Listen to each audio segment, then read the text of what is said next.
Alright, what's up guys, this is Rocky210, welcome back. We're here to go about with this review. We are here for Division 2. I am late to the party, obviously.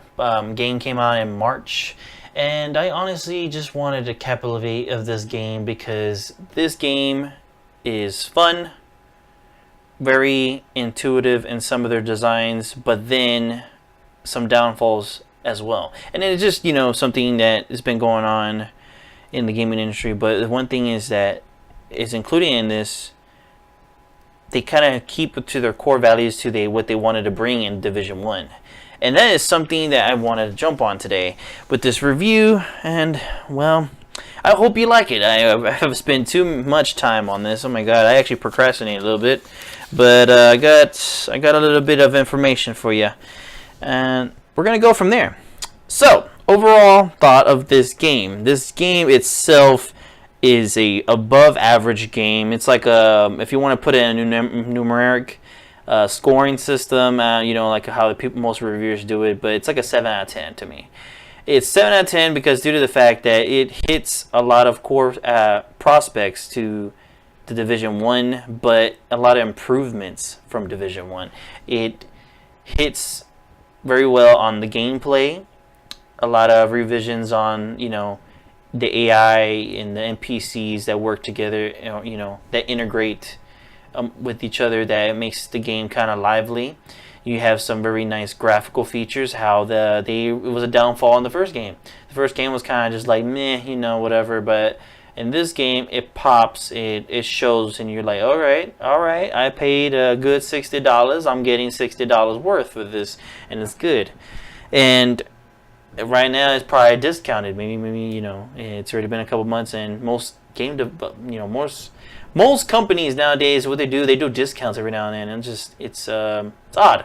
It's odd. Maybe they try to hook you in, and microtransactions, they'll make up for it, or somehow they do statistics. But anyways, overall, this game is pretty good.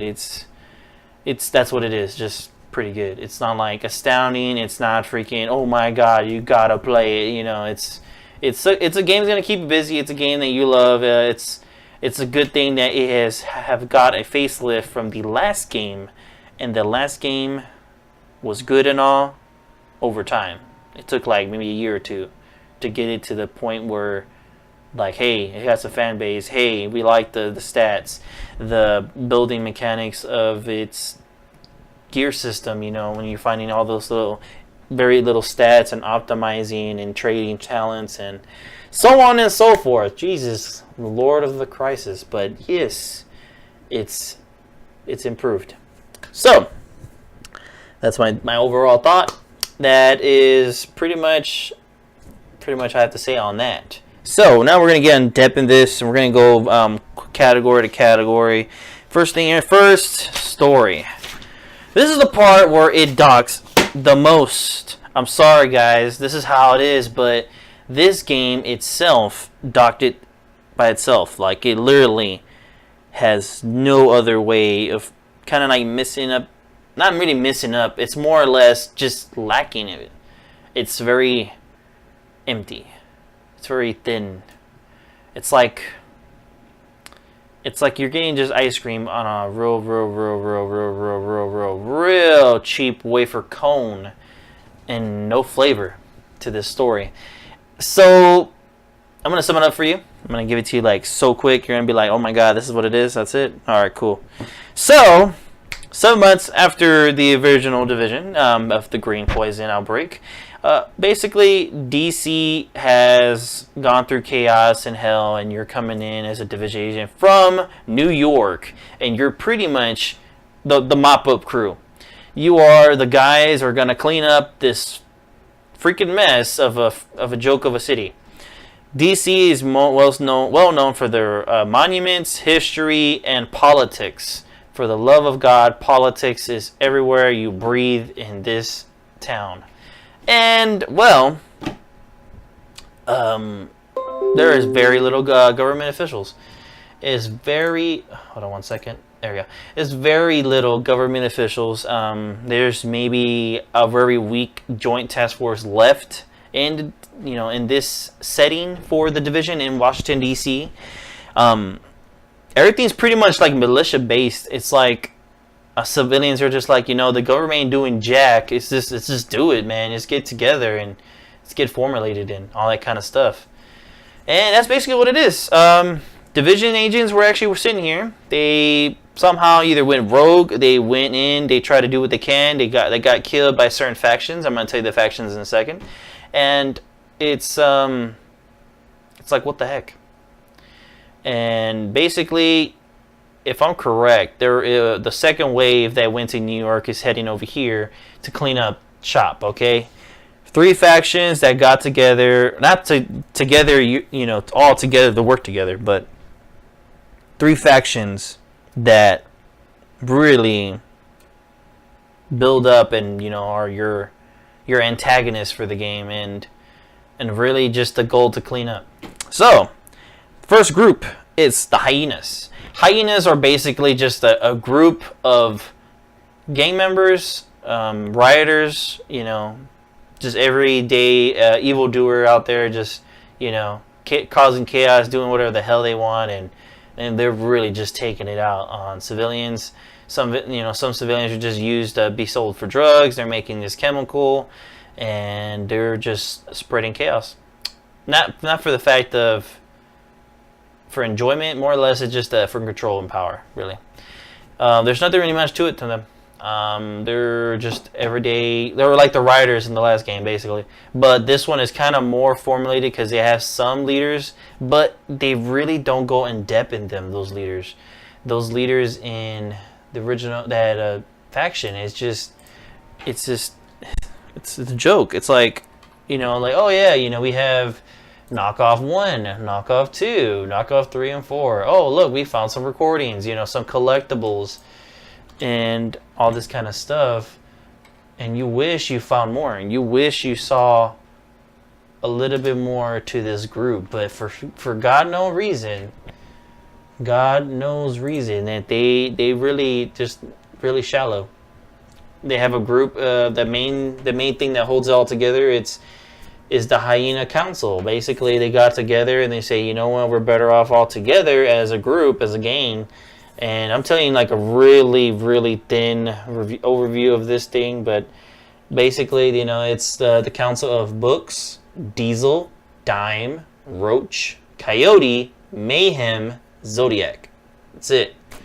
That's all. That's basically all they have, and that's they're like the gang leaders of the whole big thing, and they pretty much run together uniset. But they want to betray each other, but then they don't. So yeah, that's my thought on the Hyenas. They're just another baddie group. They're like the lowest of the lowest in the game, but their fighting style is kind of crazy. I have to give it to their fighting style but we'll get that into another section of the whole deal.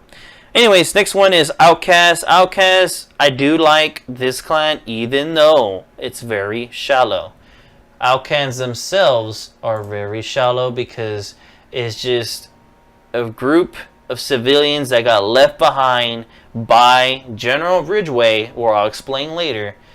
General Ridgway, where he is the one that left them to die in the camp and Roosevelt Island. Basically they got tired of it. They rose up, and whatever leftover forces they left behind from the True Sons that they were starting to form, basically they had an upstart. They started rioting. They caused chaos, and they kill regular individual civilians because they got left behind to die. And honestly, all right, cool. I think they're like the most coolest part of the factions, if anything, because True Sons. Let's just get on to True Sons, not to skip Outcast, but I'll go back real quick. But True Sons are basically, all right, you know what? The government failed us. The division, failed us, because technically there was division in Washington D.C. and there was a few that died, and during the whole chaos trying to clear things up. But anyways, True Sons are just like a regular private military build up on chaos on the leftover JTF forces at the time. in that 7-month period that you didn't even arrive yet in DC. So outcasts, you know, they're causing chaos. They're burning people, throwing Molotovs, just crazy torture, like crazy torture, but you know, but from all the factions, they're on top because they do not fear whatever. They have suicide bombers, flamers. But the thing is, their flamer NPC is by itself, and they just shoot a long range flamethrower. Like, damn, like this, you're easy to kill, but you know, just for the fact that if you just had a couple of those fighting, not just one, you get caught up, and then you know they're real pain in the butt. You know, that could be real pain in the butt, but you know, it is what it is. So, yeah. So True Sons, typical private military army that just started up from the chaos and blah blah blah. Antoine Ridgway is like, oh yeah, you know, the whole freaking country failed us. The government failed us. We need to start renew and follow new guidelines. And they just want to do their own thing, and they just want to run the whole thing. And honestly, like, they have technology, yeah, they have like some advantage in weaponry, but they were kind of easy, to be honest. The one that stands out the most is the Black Tusk. Those are the real behind the scenes private military, where they have drones, they have bomber IRC cars, they have freaking it's just so many little things they have. They have two different other drones. One is how you put it? One is a on tracks. It's like a little tank, but it's an automatic machine gun. You got a little walking drone that shoots sniper rifle ammo, like 50 cal. Like, you get shot maybe twice, you're down. You're done. But you know the fact that that's, you know, a thing. You know, it's freaking crazy. They use EMP grenades, so they freaking mess up your skills. And yeah, it could be a bad freaking day. And that's basically it. So that's that, you know. And I forgot to tell you, on the leader for the Outcast is Emmeline Shaw. That's the leader, and she's the one that kind of got everyone together to fight this and become a cult and all that.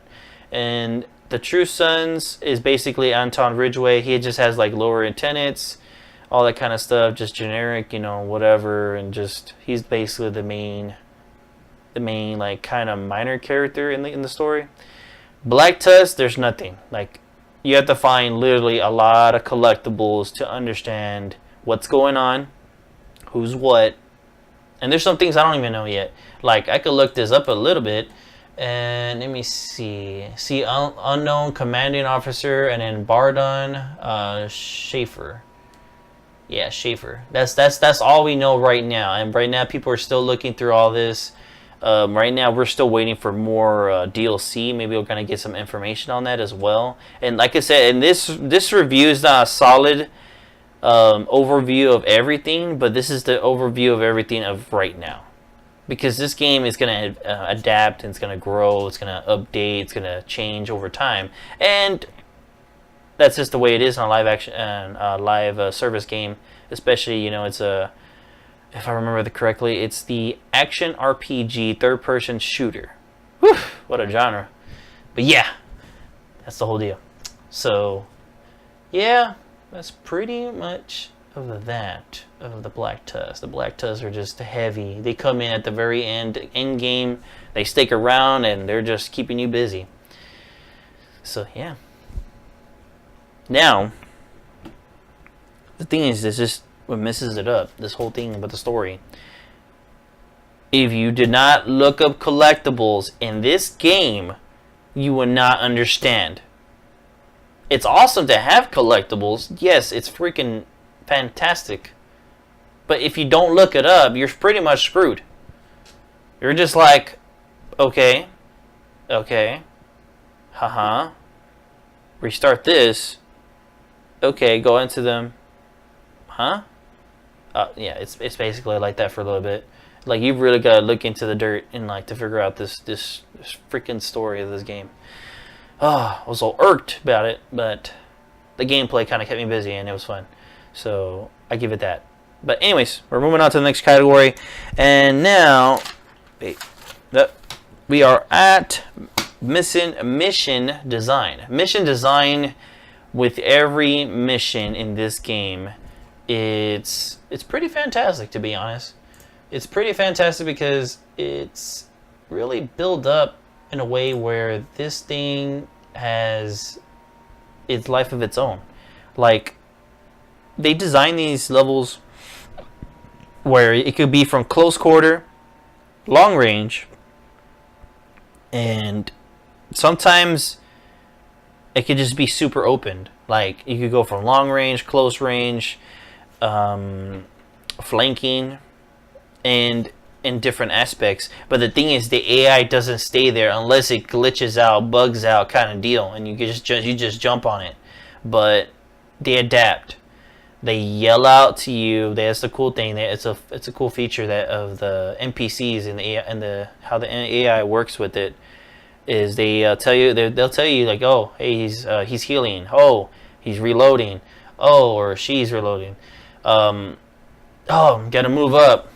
Or it's a bomber, a suicide bomber from Outcast. You just hear the beeping noise, but you see them with the red light and everything. And you don't get just one suicide bomber. You get maybe 3 or 4 sometimes. It just depends on the situation. Sometimes it's just random sometimes. But it's a bit crazy. It's a bit crazy and it's fun. I like it a lot. Keeps me busy. Yes, so it's something that I have to really appreciate that they put all this time into the mission design, because with mission design as well, they design these levels with the AI for certain factions as well. There's some levels that have a ton of explosive containers. You got gas tanks, you got barrels, you got helium tanks or oxygen tanks or something like that. You got explosive batteries, you have fireworks, you have so much. It just... Oh, you have electrical control panels, like a circuit board, basically. Breaker box, there we go. Breaker box, that's the word. But yes, you could hit that too. There's just a lot. There's a lot of little environmental things that they include in that space. But the thing is too about this game that it's involving another part of another aspect of the game, but it involves with the mission design is because, like, the darkness in this game, the lighting, it's nice. It's a pain in the ass at first when I first started playing. I had to adjust myself, like, whoa, like, because I play in a dimmed room.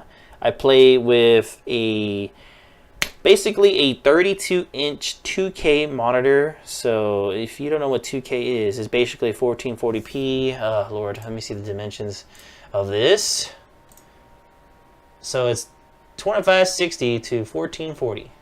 That is what I play right now. I get about 65, 75 frames per second and all that, but, like, does it really matter? Sometimes it does, sometimes it doesn't. But anyways, yeah, and it's an adjustment, The city's out of power, the city is down, there is barely rebuildment with the civilians, because you have 2 settlements that are actually currently in the game, and then you have a dead settlement. It's a castle, but it's dead. It's been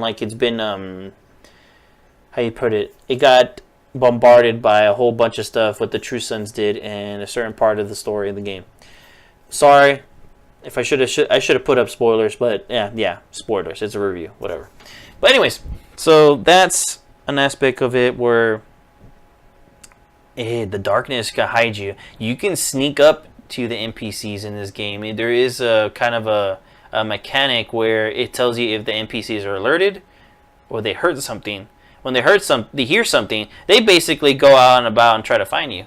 And you could sneak around, you can move around on objects, go around corners, all that kind of stuff, and it's nice.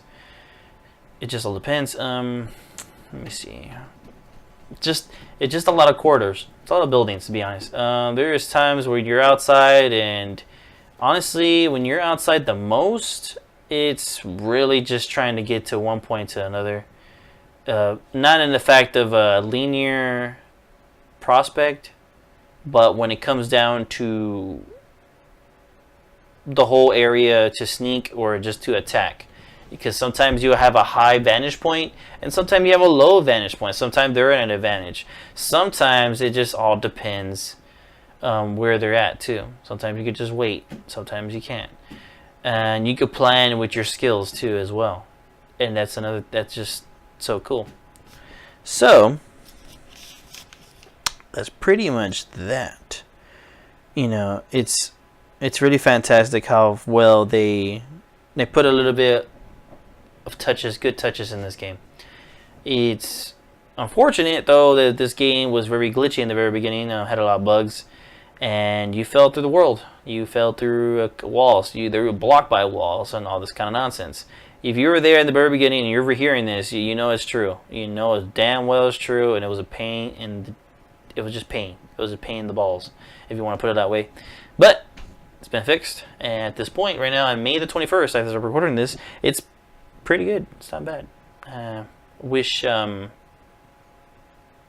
you finish all the missions, basically, you wish you want more. And I wish they did like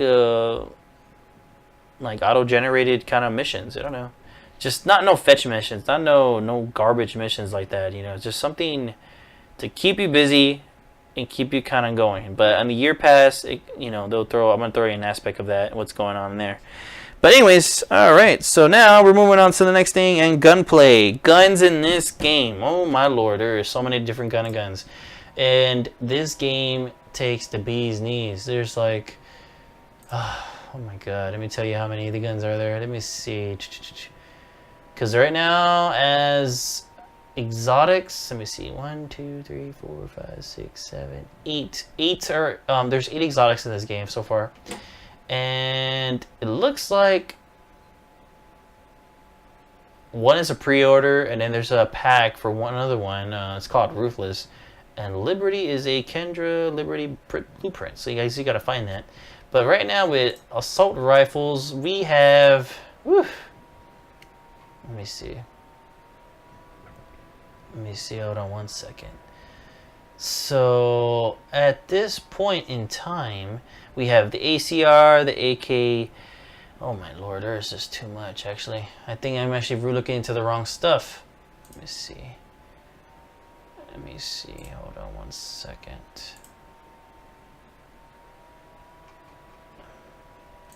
Can't really give you a whole list of it right now, but I'm going to be basically just showing you a gameplay of all the weapons in the game. Because due to the fact that this game is just so detailed in that, it's given so much, how much this game has been developed. You know, how much they put effort into the weapons, the sounds, the mechanics of the weapons. You know, they changed the categories for these weapons. And honestly, I'm just very glad that they did that, because honestly, they didn't have to. They didn't really have to do this. They didn't really have to look into every freaking weapon to every freaking game. They didn't have to do nothing like that, because most companies, they just want to make money, like the publishers. So when it comes down to it on weapons and all that, it's literally just about how this game was developed by these developers, and they made crucial improvements, crucial differences, and it's awesome. You know, it's very awesome. And I just got a freaking spreadsheet, I think. Alrighty, so back, I got some freaking weapons listings for Division 2, and this is gonna be real quick. So assault rifles, we have ACR, AKM, Black Market AKM, Military AKM, AUG 83, CTAR, F2000, FAL / SA58, Tactical SA58, FAMAS, G36, Military G36, Police M4, MK16, P416. Alrighty. So, marksman rifles and sniper rifles. Here we go. Classic M44 carbine. Classic M44 carbine replica. Custom M44. Hunting for M44. SRS. M700. M700 tactical. SR TAC 1. SVD. We have 1886. Oh, wait. Oh, sorry. So this is basically the rifles I'm here speaking about. I'm jumping ahead, but 1886 ACR, Classic M1A, M1A, Q, CQB, M4 / LAR TAC 15, MK17 / MK20, SIG 716, Urban MDR, USC, M16A2.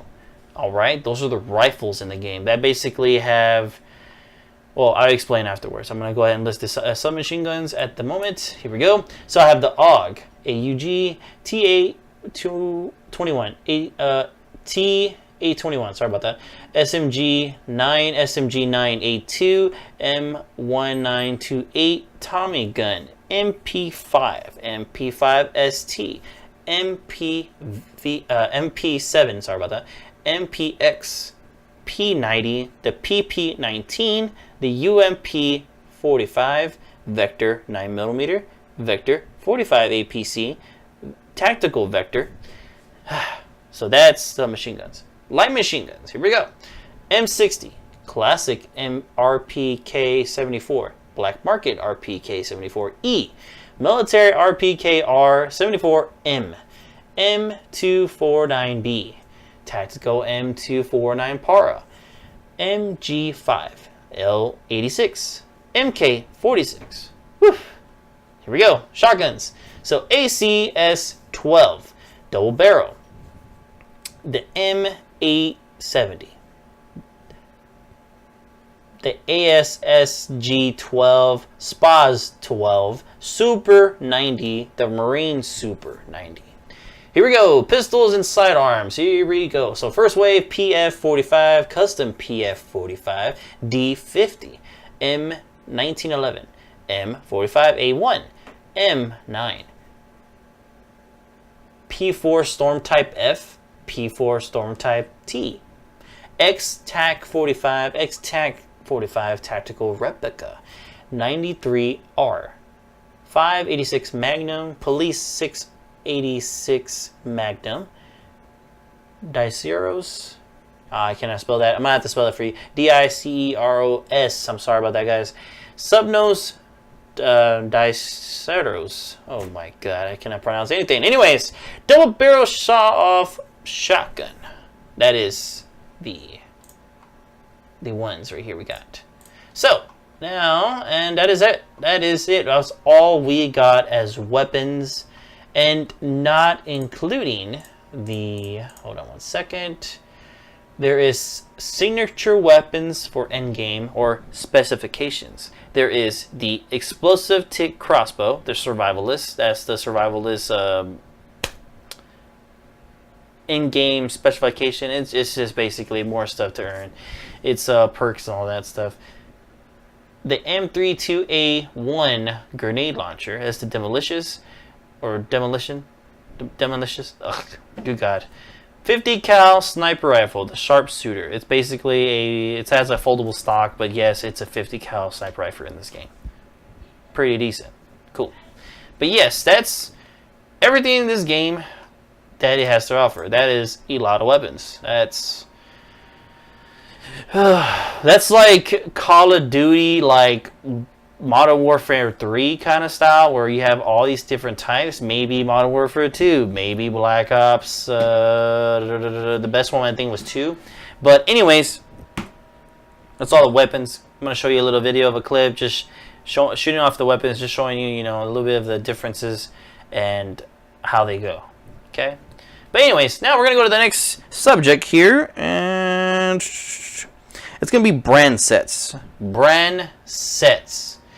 Alright guys, this is gonna get technical. So there is a lot of different gear in this game, okay?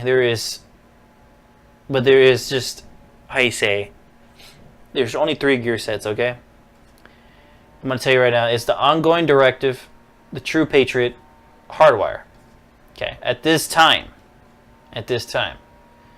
we have a whole lot of brand sets. Brand sets are basically, they're like sub gear sets, but it's only 3. You get 3. You get 3 bonuses. You get basically just, it's a whole wild card. It's a whole wild card because there's a whole lot of stuff to pick from and to get. And good golly, there is a lot. And I'm going to go ahead and name some, and we're going to have some fun with this. Here we go. The Providence Defense, the Merakim Industries, Sokolov Concern, the Badger Tough, the Riker Reiter and Cracer, GmbTH, the Air Daldy Holdings, oh good God, Douglas and Harding, that's like one of my favorites. The Veneris Group AB, Overlord Arguments, Wyvere, where? Oh, good God. The Galagar, the Alps Summit Armament. There we go. Gears, and then oh yeah, that's basically what I have. And then there is a couple that I did miss, and I do have a list up here. But I'm gonna go ahead and go over the Golan Gear LDT. We have the Petrov Defense Group. We have, let's see, there is that Chinese one, but I forgot the name. Well, not forget the name, but here we go. China Light Industries Corporation. I guess they just like, here we go, China, we go make you stuff. Here we go. But anyways, Jesus Christ. And the Hana Yu Corporation. That's interesting. There are just so many. I'm sorry, I'm gonna tell you right now, it took me like maybe 20-30 minutes to get enough gear to kind of get some names down. There's a lot. And it's a real pain in the booty to get almost everything in this game to try to, like, you know, tell you. Because, oh, and I forgot another one, the 5.11 Tactical. That's another one. Jesus. And the Grupa Sombra SA. That's another one. Jeez, there's just the Yali. That's, oh my God. The Yala Gear, or the Yai Gear, yeah, something like that. Oh my God, the Golden Gear LDT or LTD. Jesus, oh no, I just said that. Jesus Christ, you guys, you should have told me. Jesus. Anyways, so yeah, that is a lot of stuff. That is for pretty much everything. Your gloves, your helmet, or your headgear. You got your knee pads. You got the freaking the harness, backpacks. It's a whole lot of stuff. And oh yeah, gloves. And honestly, the way how things are going right now with this, there already is a spreadsheet out there, and I will put that in the description so I can make sure that you guys are well informed. But every day they're updating this, by the way. So, but yeah, it's just so many technicalities in this because of certain gears and certain this, and it just, good golly, there is just so much in there. And I'm gonna be honest with you guys, it's a lot to keep up with. I'm not even really technical. I'm not a technical person in the game. I'm not gonna be like making like, oh my God, I have this and that, blah blah blah. You know, I'm just telling you right now. It's a lot to go through. So, gears. They went this route and they went more technical in this. It's a bit more efficient. They've been kind of airing out some things that are not great in the game. People were like using more firepower. Then now they're kind of cutting back on the healing. But then they add certain things to other things, and it's just like okay, and yeah. So if you know what I'm talking about, you know what I'm talking about. If you don't know, it's basically there is certain stuff in this game because of the specs, the stats, the multipliers, the freaking what's the word for it, guys? The math, the statistical math that adds up all for your stats, and you, good God, you're gonna have to get like a freaking mathematician out here and just do this all right. And if you're playing, well, your care package has been arrived. Anyways, so, and that's basically it. That I'm gonna be putting this down into the description to further explain on this, and it's gonna show you the ins and outs of every little bit so far in the game. But yeah, it's crazy. Whew. Do I like it though? Yeah, it's not bad. It's pretty good stuff. Gives me more work to like look into and like, hey, okay, we gotta add this to this. Oh yeah, have this. Oh my God, 27 in one glow. Yeah, it's a lot of stuff. But anyways, that is that. Now we're moving on. Ready. So, oh, I think I skipped one. Good golly, guys. It's gonna be a weird kind of review, but we're gonna just do it. So Intel, or how you say collectibles in this game, have really risen up into the numbers, and it's crazy. It's crazy because in the last game we had 331 collectibles or Intel in the game, and that was included 17 videos or reports or anything kind of involving with the story of each faction and group. And so yeah, 331, and that's what DLC. So that, that's from Division 1. From this game, from its by itself, 403, and they added a bit of everything. They had, I have to say, they had 8 videos. They had 142 recordings. They had 50 artifacts or paintings, so you want to call it, 34 echoes, 169 databases, and yeah, that's a lot in total. They put a lot of effort in this game, and I appreciate it. This game itself is so much gameplay. It's so much focus on that stuff, and it's like you're really not like thinking about the story as much. You're just kind of like shutting off that part of your brain. You're like, yeah, oh, shoot those guys, oh yeah, let's do it, do. That's it, done. That's all. Moving on and get the best gear. Oh yeah, cool, moving on. And yeah, that's pretty much it. That's something that I didn't really like until I got into the Intel stuff and all the collectibles, and I was like, oh, okay, they're filling patches here and there. Oh, this happened to this. Who's this? Oh, okay, and it's interesting. It's not like oh my God, like filmmaker directive stuff. Like, oh my God, it's just so good. You never knew, But no, it's pretty good to if you want to get your head into the story and look into it. It's pretty good. It's nice. It's there for you guys if you want to get into it. And plus there's XP, so there we go. You could use that to level up a lot better, if not for the most part. But yeah, that's pretty much it on Intel. I think it's really well written, implemented in this game. I wish, the only thing I have to add is I wish they freaking added a tab on the main hub when you click in to check into your map. You know how like there's the hub, there's your bounties, there's the conflicts, there's the shade activities, all that kind of nonsense. But there is no intel. How you really gotta like run around like an idiot to look for all this stuff.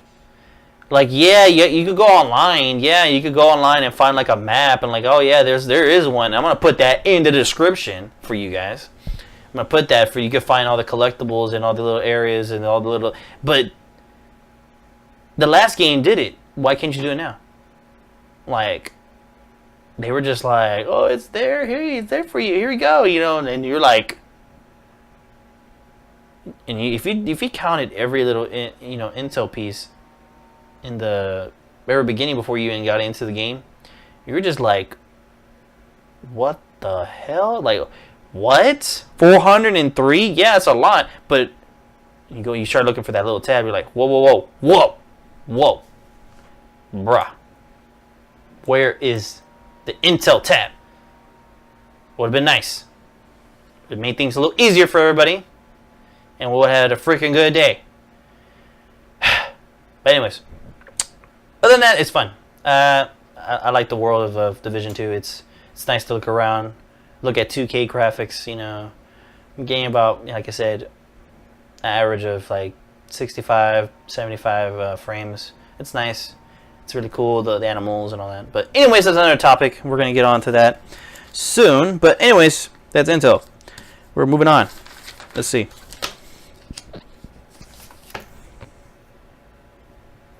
Alright, so now, what in the world? What did I create in this thing? I cannot even find the next segment. Man, you guys are just thinking like, what in the hell is this guy talking about? And I'll show you. Oh man, if I could just add this onto the video, like pictures of what I've written. Oh my God, you're gonna be like, oh, Jesus, who are you and why you write like that? But anyways, the cool things out in this with the branding and the gear sets. I'm gonna follow up with the crafting station and the recalibration station. Oof, that's a wild mouthful. Here we go. So crafting station is pretty much not limited anymore as in the past. You know how back then you just had to get a blueprint. You know, oh yeah, then you had to have your division tech, and then you had to have your so many cloths, so many tool pieces, so many gun parts. So now this one's just like actual materials, and it's nice. It's nice to pick it up and like, hey, I need this, I need that, and and it's pretty good. I appreciate that little aspect of this game because it is really heavy on this stuff. I wish they had more of this in the future. Alrighty, so we're gonna go ahead and get into the fact that we're going to just get into the depth of the material into building stuff. So, be ready guys, here we go. So we got receiver components. You get these for guns. Basically, you need these for guns, alright? Protective fabric. These are more for your gear, your holster, kneecap, your headset, your freaking chest plate, and gloves and all that nonsense. If I missed something, a backpack, there we go. Have a nice day. And we got steel. You collect steel throughout the game. It's a very good thing. But here's the thing. True Sons only hold this steel. So if True Sons, if you're trying to to rake it up and all that, True Sons are the one that hold it. We got the ceramic material is really only held by the Outcast. So if you want to farm that stuff, you got to go to the Outcast. There we go. Here we go. Polycarbonate. There we go. Hyenas, they are the ones that use this the most, I guess. They put them down into their gear. So, when you're trying to go get all that good stuff, you got to go to them. So here we go. Carbon fiber. Carbon fiber is mainly maintained by True Sons. So this is more of a high-end item that you need to get. It's a main thing that you're going to need to craft all your material. And the good stuff, really, like the high-end material. And yeah, True Sons are the ones that give it to you the most. So when it comes down to electronics is a thing now with hyenas, and hyenas are the ones that hold all this stuff. You can rake them off their body and they give it to you. It's good stuff, but yeah, that's electronics. Titanium. Titanium is a main thing Outcasts have. And like I said before, and I'll say it again, you kill that Outcast and they're going to give you more titanium. They're going to make it rain on you. Oh yeah, make it rain. But anyways, so now the printer filament. Printer filament. Okay, so this is a material that you really gain from recycling mods from deconstruction. This is mainly to get I have to say, let me see. Let me go into the crafting table and let me look into this, because right now I'm doing this in time. So let me see. I could upgrade my. Oh, hold on one freaking minute. So if I'm correct, the printing stuff is basically. Come on, hold on. You know what? Let's just get down to it. All right. So the printing filament. It's actually for your mods to build. So if you want to get more printing filament and more effective way, You need to deconstruct the mods that you have. So mods that you don't use, skills that you don't use, just destroy them. There's no point to it. If you're not going to use it ever, like not even touch it, like be like, ugh, you know, just drop it down, just let it go. And you get your printer filament filled up all the way to the 100 maximum you can have. Alright, so that is it. And now, the longer list that awaits us. We have a whole bunch of stuff. I'm just going to go super fast and try to keep up, alright? So we have the Gilligard Survivals Plating. We have the Richter and Kreiser GmbH Shielding. We have the Petrov Defense Group Tactical Brackets. We have the Ya Gear Synthetic Pina. The China Light Industries Corporation FZP Mesh. Here we go. We have the Overlord Armaments Protection Material. We have that. We have the Providence Defense Grade 3 Fibers. Here we go. We have the Badger Tough Textile Fur. We have the Douglas and Harding Ullage Yarn? Weird. Anyways, the Furnace Group AB Tracer Tulser Cloth. Ooh, that's a weird one. And the Alps Summit Armament Durability Coating. Weird. Probably really good for shields and all that. But anyways, we have the Wyvernir. Oh my god. Wear Custom Weave. Alright. We have the Sokolov Concern Microstructure. We have the Air Aldeed Holding Alchemint Resin? Weird. And we have the Murakami Kozane. Weird. I killed that thing so bad. The 5.11 Tactical Materials. We have that. And then we have exotic items. So we have a pistol, receiver, and paint job. So, that's very weird, but we have that. We have the pistol, sight, and rail. And then we have the trigger and mechanism. Very weird stuff. And yeah, I do not know any explanations on exotics yet at this time, but yeah. And now we're going to get down to the trinkets. Actually, you know what? That's a little bit too much, to be honest with you. That's a lot. That's a lot. Like, basically the trinkets are just pretty much stuff that you could sell to the vendors and give you money for it. That's basically what's this purpose for. That's it. Sell items. Cool figure, right? Unless you finish like projects and they requiring you that to pick up, but yeah. And that's pretty much it. Yeah, that's pretty much all that into going into the crafting station. You're going to need money, the materials, and the blueprints, and that's it. You start crafting, building your weapons, but they'll all be considered replicas, and the mods as well, and that's really much it. You really got, if you want to get anything tactical than that, I could probably put a description for a couple YouTubers that go really in depth with that down into the description. But other than that, that's pretty much it, guys. What I think about it? All right. Cool. It's more elaborate, but it's more easier to pick up material. It's not like in the last game. You have to like grind for like, oh my god, the grind to the fucking oblivion till your eyes came out and they freaking sat in your lap and just like laughed at you because you just played the game so much. In this game, I only played, like I said, so many hours and I'm still good. I'm Gucci, you know. But anyways. Recalibration station. So basically with the recalibration station, we are only doing one main thing from the last game. So we are getting a talent for one weapon, gear, and that's it, and you're moving it over to something that you want it to. And that's basically it. You have to actually use steel as material, titanium, and money. And it's depending on your skill level and this and that, it will vary.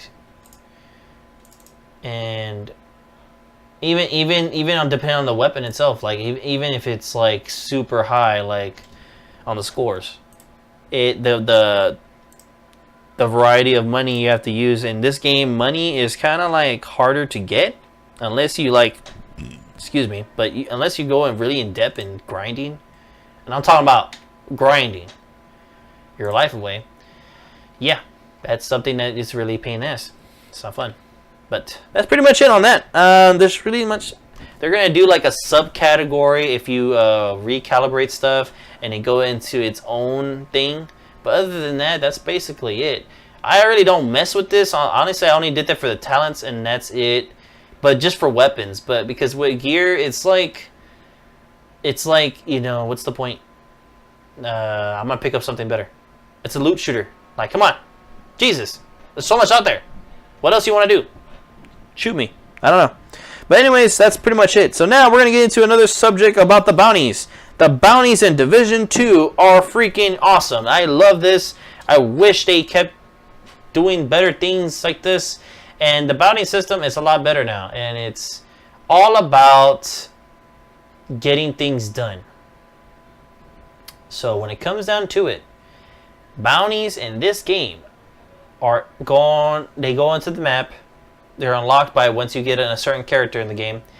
And you just need to go by territory. You click on a territory, you click on it, you click on the bounty there and how many bounties you have, and then you just go for it. And the thing is too, you benefit from having a clan. You get the clan to a certain level, you can actually get an extra bounty. You do it, you get your rewards and stuff, and a faction key. You get your XP and all that kind of stuff. It's nice. It's nice, and it's just difficulties. There's normal, there's hard, and there's challenging. And I think there's harder ones too. Over time, they are updating. And let me see. Right now, there's additional bounties. Right now, they're out there, and right now, I can't even access this because I haven't done a certain bounties in the game. So it requires you to keep doing bounties, so then you could go on about and do extra bounties, and they're like pretty much mini missions. You just go into it. That's all it is. It's pretty good stuff. I appreciate that. And if you're a year pass owner, you get an extra bounty, so you can do extra stuff. And target intel is involved. Target intel is dropped by every enemy in the game. You could get this early on. Once you unlock bounties, you are set to go, my friends. And you can go about and doing your thing in this game. I love it. I appreciate it. I welcome it. And I keep, you know, if they can make unique bounties and you can do like a special mission, maybe some dialogue, all right, then we could get some crispiness up in this game and we could get going. But that is pretty much my thoughts on bounties. I'm glad. Thank you for revising that. The last game was so fucking annoying. You had a great high one. You missed it. That's the thing. In this game, you die, you go back to the freaking headquarters or a point to do things, and then you go back. It allows you to redo it.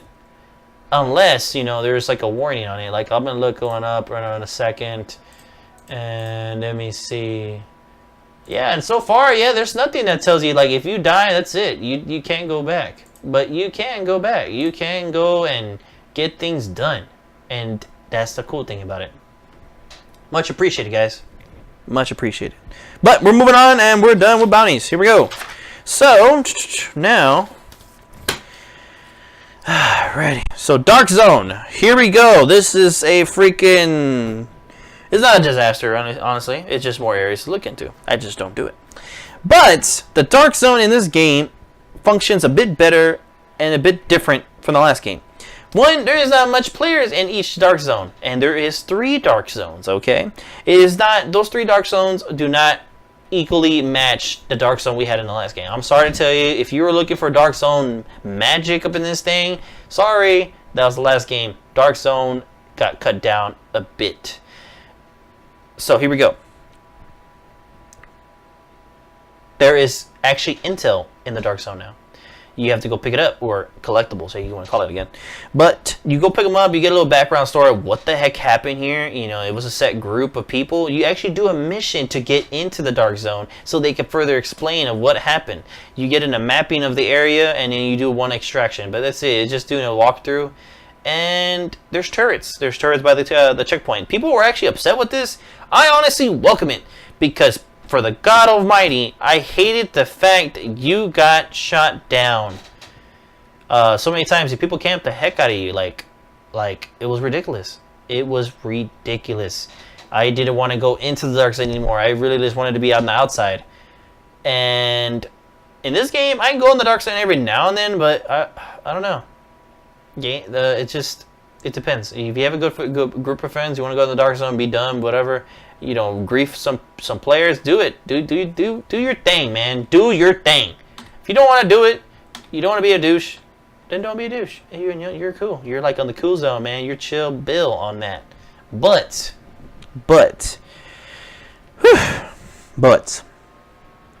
one thing about the dark zone that has actually improved so much, I have to say that they have multiple checkpoints. They have a safe house, and you actually benefit from the safe house. You get some stuff in there, and they have some events. They go about and do things in there, but it's just a little bit of the last game. You know, basically you're just going in there, and you have a lot of the drop-offs, oh my lord, I cannot even talk right. Jesus. Hold on one second. So, when it comes down to the drop-offs in these games, the dams, I cannot, I'm like lost of airdrops. There we go. Jesus, I lost that word. What is going on? So basically, in this game, the airdrops in this game is just fantastic. I really would appreciate that very much. I honestly don't know what to say in the future in regards to this game, because it's really PvE mostly. Right now in multiplayer, it's a bit different, and I'll get into that topic in a second. But it's a bit different, and I don't know. The Dark Zone was a real heavy multiplayer area. PvP, how you say, and it's different now. I honestly miss the griefing a little bit. Now you get a little bit better. Now you have like better equipment, weapons, optimized stuff, and this game is like it's missing something. It's something not here. Like I wish it was here, but I digress. That's just the way it is. They made the game like this, and I don't know what else to tell you. So yeah. Just really, if anything, I wish they did random missions, maybe generated missions. That'd be pretty cool. Dark Zone, you know, oh, kill this boss. Oh, get these viruses vials. Save some friends. God, do something. Do something in there. It's got to be something that's worthwhile. You know, the landmarks are nice. You know, the airdrops are cool, but it gets boring. Repetitive. I rather do outside stuff. I rather do the bounties. I rather do all that kind of nonsense, and that's pretty much it. I really have too much on the Dark Zone. Besides, they have a little hackable shade networks you could do for being rogue. Dark Zones have perks now. That's actually pretty good. I actually wished the last game had. For the love of God, the last game was bare bones. Like you leveled up, but there was no point to leveling up. It was just to level up, to keep people from away from each other because your level is high.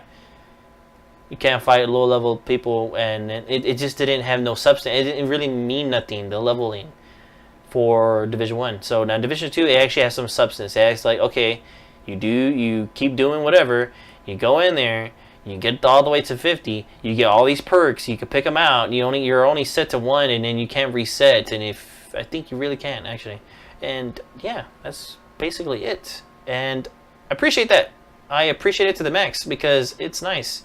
It's nice to freaking do all that, because Jesus, last game it was real disappointing on the Dark Zone, because I wish they had more to the Dark Zone, more benefits to the Dark Zone, because you're going to spend time in there getting gear. That's all you're doing, getting gear and moving on. I really wish it was better back then, but now it is to the most part, and I appreciate it. Oh, and I forgot to tell you, but landmarks, they actually have different difficulties now. You beat them good, you get the good stuff. It's just the way it is. Oh, and the currency in Dark Zone is gone. It's all monies now. Now it's all about your money in the real game, and there's no like two freaking different currencies, and it was annoying. It's like, oh, you need this. Oh, you need this to buy. Oh yeah, sorry. Yeah, just irked me. But that's pretty much that on that, my friends. So, oh, And another thing to add to extractions that I wish they could improve on, or at least done, just to keep it busy, keep you into it, is that I wish they added a way to you could destroy the helicopter, sabotage it. It's the time to come in, like the minute. It's not bad, but I wish it was better. You know, that's pretty much my thought on it. Other than that, it's fine. It does it's bang on job. It does a good thing for its purposes, and that's it. Appreciate that. Pretty much do appreciate it, but a lot better than last game. But anyways, here we go. Now we are moving on. We're getting somewhere, guys. We're actually getting somewhere. Jesus. And oh, another thing to the Dark Zone I forgot to add. 24 players to now. How many more players we got into the Dark Zone? That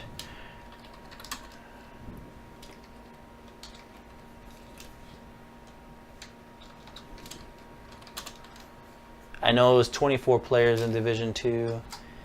In this game, hold on one second.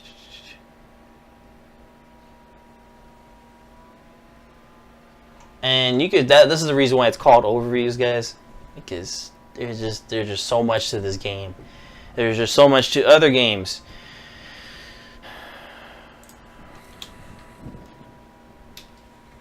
There's so much of other games in this game where it's just you have to cover a lot of it, you know. But it is 12 players this time, each zone. So 3 zones, 12 players each. There we go. And if I'm correct, you're all like on the same server you're playing on. So like, you know, you're jumping in and out, and you see them, and you don't, and then you're gone. 12 players is still a lot. You can still get a little battle going, or you know, 4v4. But other than that, for the most part, Division, Dark Zone 2, you know, 2.0, you want to put it, it's okay. But people that love the PPV in Dark Zone are pretty much disappointed because, like, oh, there should have been more players, you know, blah, blah, blah, and yeah. But it is what it is. We're moving on, and farewells. Strongholds is a new thing in this game. Actually, I'm pretty excited. In the last game, they had incursions. These were like they were kind of like horde mode in a little bit. Some of it was like mission based. In this game, strongholds are basically over glorified missions. That's all it is. You're pretty much at the end game mission where you're cleaning up the factions for the game. That's it. You're killing all the factions from the Hyena Council. You're killing General Ridgway and Arissa, his true sons, and the Outcasts. You're pretty much cleaning shop, killing everybody in that island. And the main antagonist, Shaw, pretty much gone. Like, she escapes somehow. Somehow you don't kill her. Is she gonna come back later? Don't know. But yeah, that's pretty much how down to it. The nitty gritty of that storyline, nitty gritty of the mystical tactical. It's section. Excuse me. Each thing is sections. The Hyena Council, it was just sections. Just boom, boom, boom, boom. Next section. Boom, boom, boom, boom. Next section. Boom, boom. Oh, the gate's locked. Boom, boom, boom. Okay, you gotta go back, kill these guys, and it just is section based on that. True Sons, it was more section based, but this one was kind of like you're going all out war. That was pretty cool. I have to give in that design for that mission design. But for the most part, it's basically it's all the same, you know, section based, and then you get down to waves after waves after waves at the end of the True Sun one, and then you just kill General Ridgway, and then that's it. You exit, and boom, you get your XP, your freaking next tier, you know, your world tier, and all that kind of nonsense, and you get to the real end game, and that's basically it.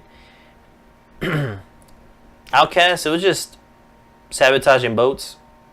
You know, you're attacking all the enemies, and that's basically it. The main antagonist for the Outcast runs away, and you're trying to find her and this and that, and it's just kind of funny. My point, but it is what it is on that part. But I wish it was better. But it's Emmeline Shaw. Sorry about that. But it's Evening Shaw or Element Shaw. Ugh. Whole lot of Shaws. Saws! But yeah, that's basically that. And nothing much to it. To add to that, difficulty. Difficulty settings are different now. It's normal, hard, challenge, and at this time, that's it. I think they're gonna add on heroic. That's like for the harder stuff. And as far as we know, this game is still developing. It's still in process of everything getting checked and not checked and moving on. So, oh, and they had a story difficulty that it was easy and hard, and then it was just pretty easy. It was kind of dumb easy, and I was just like, okay. And basically, it was just more red enemies because the red, the purples, and then the elites. So you know is just weird because like I'm used to either you have your normal, your hard, and all that. You know, there is times when we did like I will play with my brother, co-op and all that, and we will do missions on my progress, and you can still camel hump someone for the XP. Just saying. But anyways, yeah, the difficulty is still the same. It's a little hard, you know. Hard is hard. It's good. Challenge. Oof. You gotta know what you're doing. Don't be dumb. Don't rush. Play tactical. That's all it is. It's all tactical based now, and some of this stuff you're doing, and it could be simple stuff. It could just be regular bounties, and a bounty could be done in like maybe 15 minutes if you do it right. But you could take about 30 minutes, an hour, if you make dumbest decisions. Like if you're really like dead dumb and playing a game, and if that offends somebody, I'm sorry, but sometimes you get some funny people out there that just don't play the game right. Just saying. But that's just how it is on that difficulty. We already went over the materials. Man, we skipped a section. What? That is awesome. Alrighty, so down we have activities. Jesus Christ, here we go. I'm just gonna list them, and these are just little things to do. Alrighty, so we got random activities in the game. We have attack a central point, or pretty much the checkpoints. Resource convoy. We have the territorial control, public execution, propaganda broadcast, target practice, airdrops, elite patrol, and then you got elite. No. It's just elite patrol. Anyways, blockage for the campus. If you don't participate in the campus area where you're doing activities and all that, and keeping that kind of air clean from like the black dust. This is kind of more crucial to the end game, but yeah, it gets annoying. You got the black tusk drone. Jesus, I cannot talk. That thing is just circling around, and you can see it on the map. You just gotta find it. It comes in and out. But once you see it, you just start shooting it down, and it will shoot you back. And for the most part, it has a minigun. It's cool. You have if you have a light machine gun on you, you do fine. It depends on your stats though. But yeah, you do fine. It's pretty cool stuff. And that's pretty much it. It's pretty cool. And then the other activities, like, you know, it's not really considered, but after you finish the missions, you can consider that as an activity because you're just doing stuff. But yeah, that is a lot of stuff to do in this game. It's just a whole lot, and then not including the biohazard areas. That's actually a submission. Well, I call it a submission, but you go in there and you just investigate. Those are so cool. I wish they had more of those. Why they don't have any more of those, I don't know. I wish they did. It was cool. Nice investigating. Nice looking around. Nice looking up in the area and looking up comms in those little areas. It's just nice. But yeah, and now that's pretty much it on that. They're adding more activities, you know, in the game, so I cannot really give you a further up on that. Right now it's May 21st of 2019, so anything after this date updated, this is pretty much or it's a relevant review, but it won't be really relevant because it's not going to have all the information that you want or need. There. Boom. So, now next one. The microtransactions. Oh my god, there's microtransactions in this game. Blah, blah, blah. It's a live service game, guys. Get over it. People that don't like them, I'm sorry, but they're in them. Do I defend them? No. I don't like them either, but the game got to make money, and that's just the way it is. Games make money. like Rainbow Six Siege. That game keeps going. They add more stuff, more content. They give you more good, juicy stakes to this madness. But the Division, they did good in the last one. They had a good season pass. I bought the season pass. It was nice. I appreciate every little aspect of it. In this one, they have a year pass. So I'm gonna bring in microtransactions, year pass together, because just make this short. But year pass, you're basically only paying for 8 assignments, 8 special missions on the map, and then you get like you're paying for like basically cosmetics stuff. You're paying for collectibles in that. That's basically it.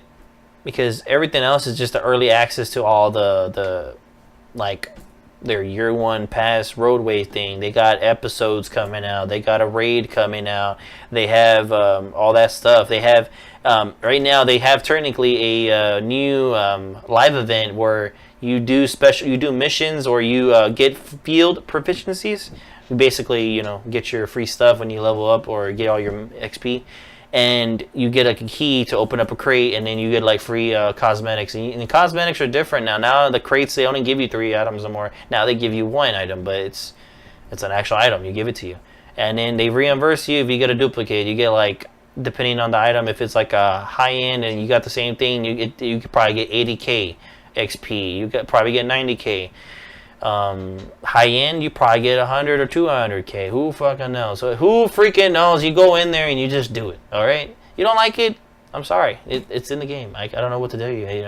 I'm not defending it. I'm not with it. It just is what it is. Sometimes the developers got to do what they got to do to make this game happen. So yeah. And year pass. Yeah, it's just cosmetic and those 8 special assignments. That's it. And then you get the year 1 specifications early. Instant access right away. That's basically it when they come out. Is it worth it at this time? That's a hard sell. I'm sorry. It's a hard sell. I wish they just did a regular season pass, to be honest with you. I'd rather pay for a regular season pass than this. The last game was okay. It came with 3 DLCs and a free update at the very end, and it was okay. I appreciate that. I'm not angry about it. But this game I blew 40. I'm not gonna lie. I blew $40 and it's not fun. It's not good. I am upset about it, but it is what it is. It is what it is. All right. So now we're gonna get down to the skills. The skills in the game, there's a lot of skills in this game, and there's 8, but they have micro different skills. They have like modifications, if you will, like certain aspects of it. But they have the pulse, they brought it back, but they dumbed it down. Now it's just to detect enemies, and it could jam, and it could do recon. That's it. That's basically what it is. It won't give you any kind of stats anymore like it used to. Not the stats that you want. But here we go. We got... For the love of God. Oh, yeah. We have the turret now, and it has like 4 different modifications. And then I'm going to let you know that the pulse has 3 modifications. The jamming, the scanner, and the regular pulse. That's basically it. So, with the turret, it has an incinerator, it has an assault, and basically like a machine gun. There's an artillery. That's with a specification. And the sniper. It's not bad. I appreciate that. It's pretty cool, because then they have like little sub mods for that turret, or each. There's like sub mods for certain aspects of specifications, and I'm not gonna get into it, but they are there and they are viable to use, and they're pretty damn good. It's good stuff.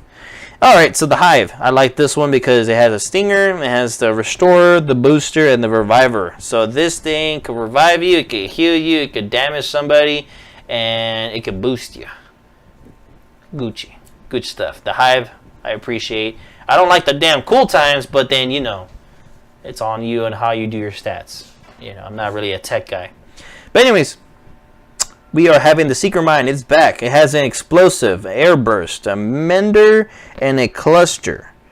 So, basically, big grenade, rolls, detects enemies, boom. And it has 4 different flavors of it. Even heals. That's one thing too. I was like, It does. It's pretty interesting. We have the drone. we have the drone. The drone is here to bring in some healing. We got the striker, the defender, the technician, and the bombardant. And the fixer. Has 5. Sweet Jesus. Yeah, but the drone is pretty nice. It's something that I wish it was in the first game, but in this game, it's pretty good. The only thing is I wish that when it comes down to the fixer, when it's healing you, I wish it was continuous heal. That's the thing, that when you stop and all that, you are vulnerable from shooting that thing down, and then you lose your heal, and that's it. You gotta wait for a cooldown. That's one thing I don't like about the drone, that it's not continuous heal. That I wish it was, but that's my little opinion on it. We have the shield. We have 3 mods: the bulwark, the bulwark, my lord, bulwark. There we go. Crusader, defender. Oh, and deflector. Sorry. So the shield actually got a bit of an upgrade. It got some different little modifications, and it's not like the way it used to be. And I appreciate that much. Very well. It's something that I honestly wish it was. I wish they actually had a healing element to it. That'd be pretty cool. Imagine ongoing healing while you're holding that thing up and shooting. That is pretty good. That would have been overpowered as hell, but that would have been a pretty good idea. But we have the chem launcher, the one that we people love at this time, I guess. Maybe more. I don't know. We have 4 mods. It's the fire starter, the riot foam, the oxidizer, and the reinforcer. I used the healing on this thing, and this thing is freaking beast. It doesn't stack anymore, but it's still good. I still use it just to get by in the game, and it's still fun. And last but not least, the last freaking skill is the Firefly with 3 mods: the blinder, the burster, and the demolitionist. No, demolitioner. There we go. Woo! And that's that. My lord, I've been recording for a long time. It's been crazy. Crazy stuff. So, now, wow, I actually skipped one part, and let me see. It looks like I only have one part left. Multiplayer. Here we go. So, conflict, co-op, Dark Zone. That's it. What else you want? You want a cookie?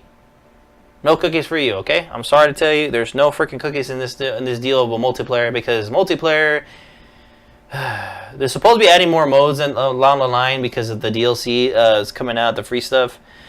And each episode they're doing one in summer, one in spring, summer, and fall of this year. It's like a year 1 free DLC stuff and all that. But honestly, they gotta have more modes. Conflict with team deathmatch and domination, or yeah, basically that's what it is. And it's it's fun if you have the right gear. If you're under geared in this game and you are like outgunned, outstatted, you are gonna die a lot. You are pretty much losing that match, and that's just the way it is. And that irks me. I wish it was a lot better. I wish it was more tactical, teamwork friendly, and maybe they reduce some of the skills, like maybe the stats, maybe. Or maybe that maybe they're still working on, because I did look into the state of the game in regards of this, and they're still working on matchmaking, so that making sure that you go to the right tier of other players, and all that stuff. And I'm just like, I hope to God they do fix it, because I do like it. Conflict got me hooked for a couple 10 matches one time, and I was like, geez, this is actually pretty fun. I like it. And I wasn't even that much of in levels. I was like maybe level 7, 10, some shit like that. And it was pretty nice. It was just something that I really didn't get too much of. Co-op is nice. It's always nice to play with friends. That's basically what it is. You do co-op, your world, bounties, activities, missions, Dark Zone. There you go. Co-op. What else you want me to do? And to add to this little section, again, because I had this in another section, you can camel hump somebody for XP. Someone higher level than you, basically, they could hump off your freaking XP. That's just the way it is. Is it bad? No. You want to help your friend out or whoever you're playing with so you can get them up to their max stats so then they can get to the end game. The only thing is, you are limited when you go back to your original server game, your main game, your saves and all that shit. You have to finish all the missions, do all the stuff for your blueprints and all that, and that's it. And all that scales with you. Once you max out at level 30, you go into that end game stuff and you have to just start doing everything. That's it. That's pretty much it. Now, when it comes down to the Dark Zone, I already talked about this. I'm going to talk about it again. 12 players, each zone. People that like PvP in there, they're not going to be happy. They're not happy right this time. They wish it was better. You know, that's why I was thinking 12 people, okay, you're going to do 12 people, at least have more ways to sabotage each other. Do more activities in there. That would have been pretty cool. You know. But yeah, that's pretty much it. I am done. That's it, guys. I know that was a real choppy review, but you know what? I got it done. I did some research, and you know what? I went kind of over almost all the crevices in this game. I didn't talk about bullshit for about a whole hour with y'all. I actually kind of gave you some stuff and looked it up, and yeah. And if you think I'm a fraud, then just hit that dislike button. But anyways, until next time, this is Old Reviews with Rocky210. I hope you enjoyed it. And if you didn't enjoy it, you know that button. If you did, hit the like, subscribe, blah, blah, blah. And next game? I don't know. I really don't know. I'm going to have to let y'all know on that part, but I will hit you up at another time. Peace out, guys. This is Rocky210. Wait, hold up. Wait a minute. If you're at this point at the video, basically there's like bloopers and additional information that I actually left out on the original review. I'm actually recording after the fact in 2 days of May the 23rd of 2019, and well, pretty garbage, I know. Still got work to do, but here we go. I'm gonna add some additional things, some information onto the review for you guys. Alright, so I still have some gameplay over with. You just keep watching. Maybe you can draw a few things from it and just pay attention to it, if anything. So first thing is Shade Tech. Okay, so back in the original Division 1, there was wings you had to unlock. Everyone that was a Division fan actually knows about this. Anyone that doesn't, well, go find that game on sale and go play it. Just play the campaign and everything, and you'll understand that there was like an unlock various system where you have to unlock skills, talents, and perks, and it was a lot of perks. It was pretty much convoluted, but then again, once you hit all the max perks and everything, you kind of benefit from everything from Dark Zone to regular playing the game, you know, playing the game regularly on single player, and most likely it's online, so you're pretty much playing with everyone else too. But yes, it's now it's actually broken down to Shade Tech, and it's actually a item you have to actually pick up in the game. It's an upgradable item for yourself that you can upgrade everything with this Shade Tech, and it will benefit you. It will benefit you through XP, you know, your caches, your weapons doing much damage, more grenades, more medkit shields, and that's another idea to bring up as well. Sorry about that. And all that kind of stuff. It's very weird, but I enjoy it for the most part. At least you don't have to be like doing specific missions and to just to kind of grind until everything's kind of complete, because then you got to get into it and you can just gotta move on forward and with the game, and just it's annoying, very annoying. But anyways, that is pretty much what the deal with Shade Tech. Once you get everything, you unlock everything, you're pretty much done. It's just like the last game where it had these items where you had to pick up just to unlock every kind of perk for yourself in the single player aspect. So yeah, so now to graphics. This is another thing I did bring up. This game, it's very crispy. If you can see this right now, the recordings I have here are a mixed bag. There is a set part of where it goes into a second video, and it's 1080p. But in the very initial one, that was just done on technically on this date of wow, get out of here, May the 23rd. But I mixed it up with 2K, and you won't see the difference because of the compression of YouTube and the editing style I'm doing. So I'm just trying to put it all together, this masterful monster of a video. And well, whew, yeah. But anyways, in 2K, and this game is for my computer, and I got it to like high medium settings, and you don't tell a difference. Even Digital Foundry, and that's another thing I have to put down in the description. So I gotta write that down. Hold on. Anyways, so I gotta put that down in the description. So go watch their video about Division 2, and they will go into very in depth with the game, and they'll tell you. It'll tell you like some stuff is unnecessary, some stuff is. Some stuff is giving you an extra boost in performance, and then some stuff is just chugging your game. If you have a beast of a machine, then all means go ultra and make it crispy and look at all goodness and good gracious. It's just too much. But anyways, you know what I'm saying. And it's just something with the graphics. It improved a lot. It pretty much gave a promise, a real big promise from the last game. And I probably talked about this in the earlier recording of myself. So if I'm talking to myself now, so who am I before? Paradoxes. Or anyways, I'm an idiot. So yeah, so basically graphics is just in this game is fantastic. It's very wonderful. Oh, but here's the deal. If you're trying to overclock and you have a setting called DX12 enabled, that's a big major thing. Turn that shit off, the little switch of that, and all your issues go away.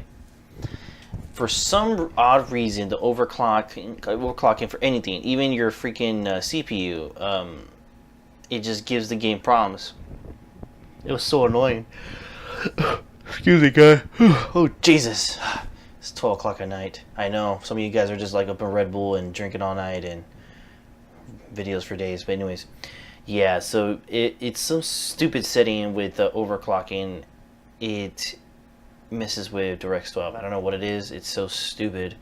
And if no one's really dealing with that, that's cool. But for people that are, my graphics card is a RX 580 at this time. I had to upgrade eventually, but it is just for a monumental. Sorry, I'm making up words of anything, but it's just for the fact that it's looking good. But with the overclock, it looks a little bit better, a little bit crisper. Gets kind of things so steady of 75 frames. But unfortunately, I just went back to stock for some reason. This thing is just, it's real confusing with this game. But the main concern is that setting itself in the graphics tab within the settings itself is a big issue. For some reason, this game has a poor implementation of the DX12 settings. So yeah, just a little heads up for anyone that have any issues. So now the next thing we're going to go ahead and add is emotes. Emotes are pretty much back. They were back from the last game, but there was a little bit more variation this time around, and that's pretty much it. They're pretty cool and stupid. Some are very stupid. Oh man, God, the yawns for days. I'm sorry, guys. The yawns of bad breath. Anyways, here we go with that. And honestly, the emotes, though, to be really honest, they kind of stepped it up a little bit on that, but for the most part, it's just you have like a selected screen where you could go to, you get your emotes, and then you could just put a show all, and it makes it a little bit more crisper on the UI on that. But other than that, it's basically the same stuff.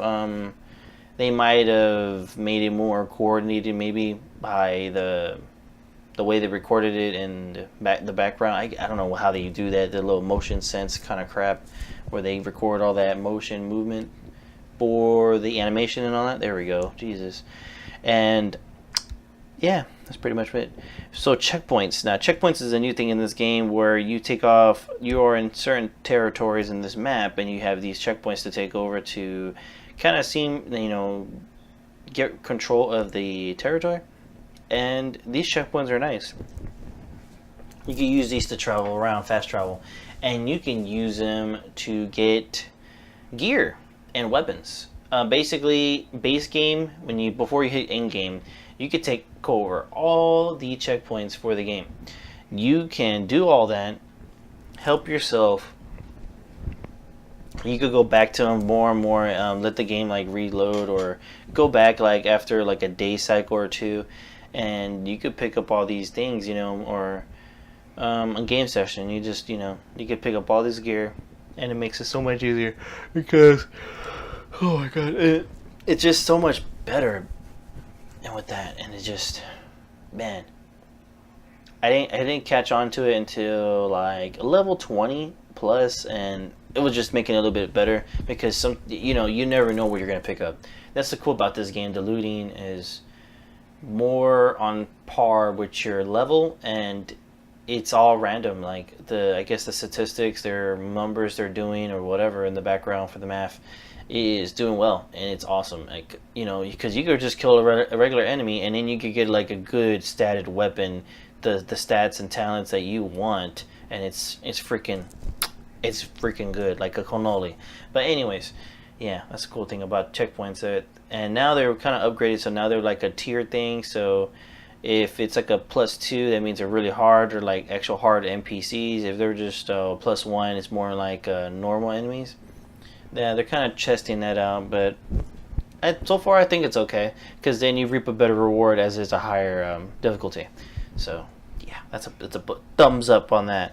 So now here we go. The raid is in, and we have a new raid in this game, and it's freaking awesome.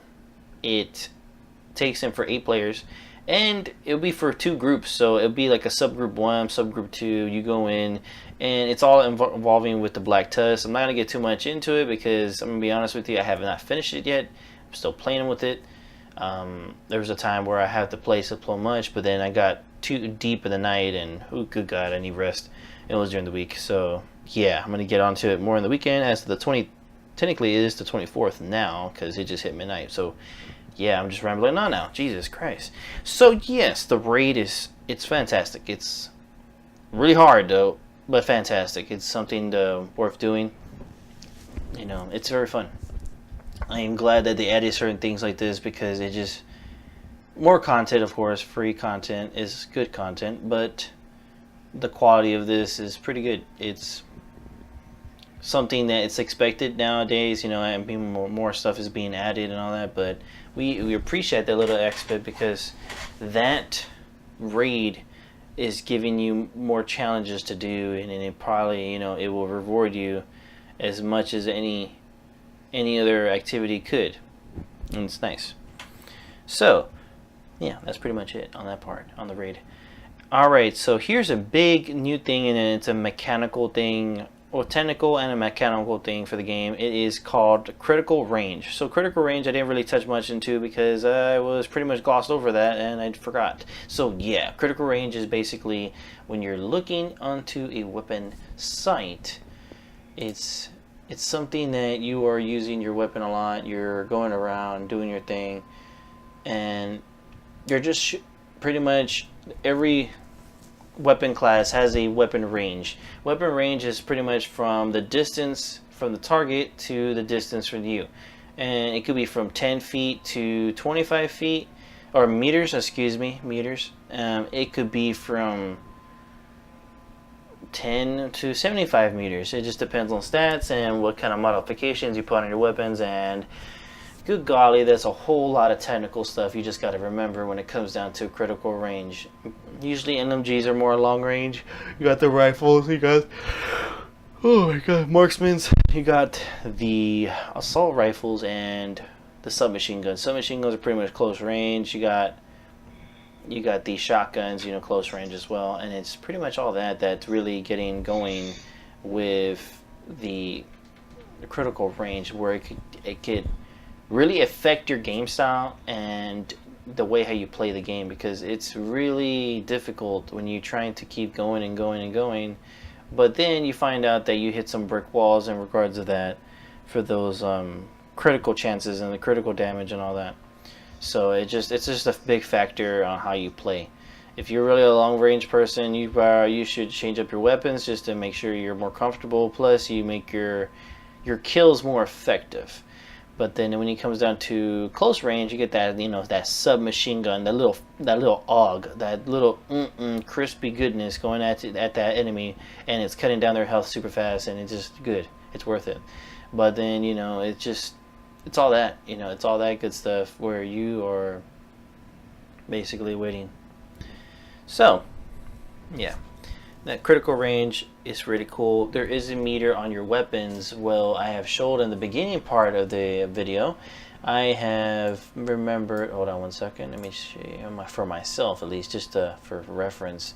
But me being, you know, dumb and fat, I am not really showing well on this and all that stuff, and you just hear some freaking you know, my voice in the background, so there we freaking go. How you doing?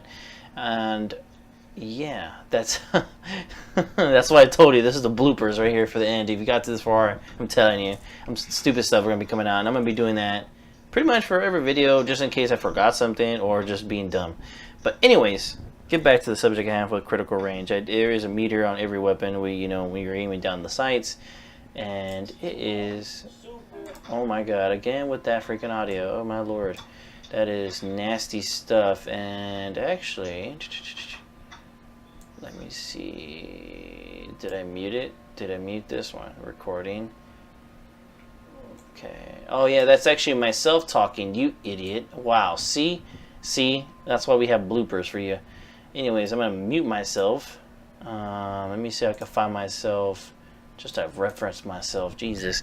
Yeah, and it shows up on the side of your weapon. As long as you get consecutive hits for the weapon at a good critical range, it definitely stacks up, and then it jumps up, and it hits 1, 2, 3, 4, and then it's like when it counts, it's basically your kills. It just I think if anything it multiplies, but that could be wrong. If you want to get more technical, look it up for critical range. Just put Division 2 critical range explained.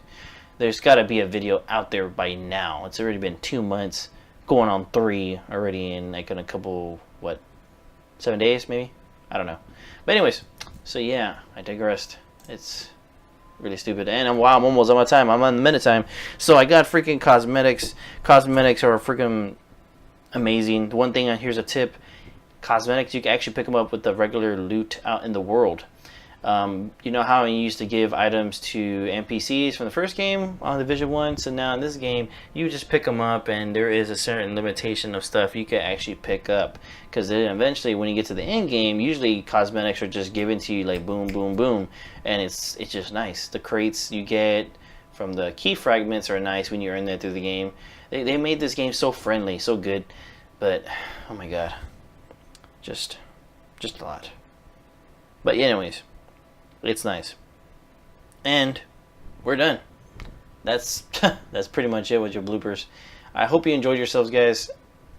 This is the real end, and if you got this far, you're freaking awesome. Hit the like button, dislike, shoot down a comment. I don't care if it's hate or love, but just do it. But anyways, until next time, peace.